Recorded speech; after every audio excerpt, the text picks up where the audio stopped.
اچھا، اب پھر اس کے بعد ایک اعتراض یہ بھی ہوتا ہے کہ اگر ایسی ہی بات ہے جیسے کہ آپ نے کہا کہ چوتھے امام کو بہت خوشی ہوئی، تو پھر اس عید کا نام عید زہرا کے بجائے عید امام زین العابدین ہونا چاہیے تھا، یہ ایک اعتراض ہے. یا اس کا نام عید حضرت زینب سلام اللہ علیہا ہونا چاہیے تھا. اللہم صلی اللہ علیہ محمد.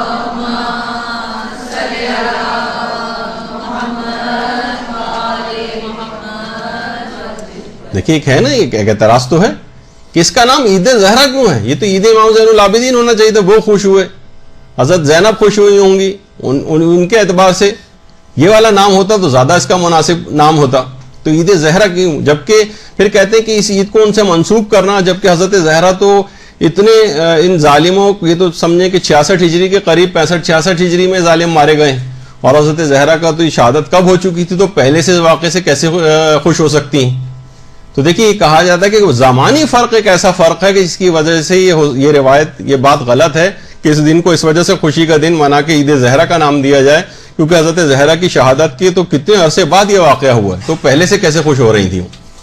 تو اب دیکھیے یہاں پر بھی علماء فرماتے ہیں کہ ان ملعونوں کے سب سے زیادہ جو مارے جانے کی خوشی، جو سب سے زیادہ خوشی وہ حضرت زہرا کو ہی ہوئی ہوگی، اور سب سے زیادہ ان کا دل شاد ہوا ہوگا.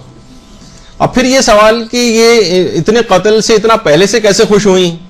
تو دیکھیے خوشی اور غم جو ہیں یہ کوئی زمانی فرق معصومین کے لیے اس میں فرق نہیں پڑتا ہے.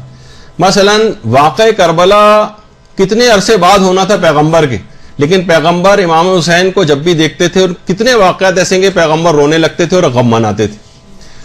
کتنے سینکڑوں سال پہلے انبیاء جو تھے وہ واقع کربلا کو یاد کر کے روتے رہے. کتنی ہی روایات کے اندر اس کا تذکرہ آیا، جبکہ ان کے تو سینکڑوں سال بعد یہ واقعہ ہونا تھا.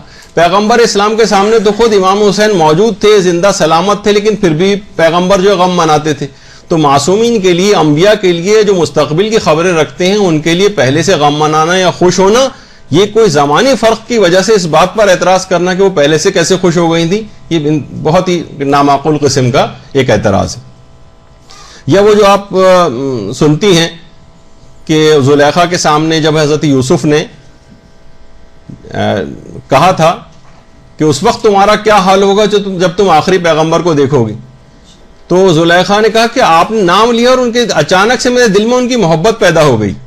یعنی نہ تو زلیخا بھی پیغمبر کے صرف نام سے واقف تھی، نہ ان کی سیرت سے واقف تھی، نہ ان کے کردار سے واقف تھی، تو اچانک سے صرف نام سن کر ہی اتنا پہلے پیغمبر کی پیدائش سے اتنا پہلے ان کے دل میں اس کی محبت پیدا ہو گئی.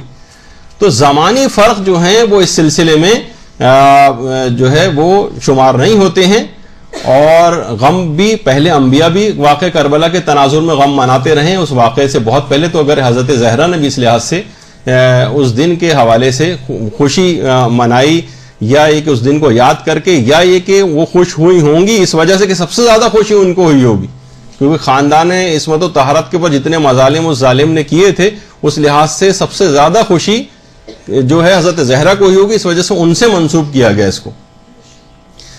تو زمانی فرق کوئی معنی نہیں رکھتے. اس پہ علماء نے بہت اچھی ایک اور بھی بات کہی ہے کہ اگر زمانی فرق معنی رکھتے ہوں تو پھر آخر کیوں امام زمانہ کو یوسف زہرا کہا جاتا ہے؟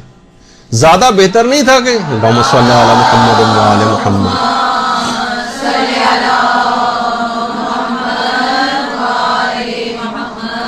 حضرت زہرا کے زمانے میں تو امام زمانہ پیدا ہی نہیں ہوئے تھے، ان کو اصلاً تو یوسف نرجس کہا جانا چاہیے تھا امام زمانہ کو، لیکن انہیں پھر بھی یوسف زہرا کہا جاتا ہے.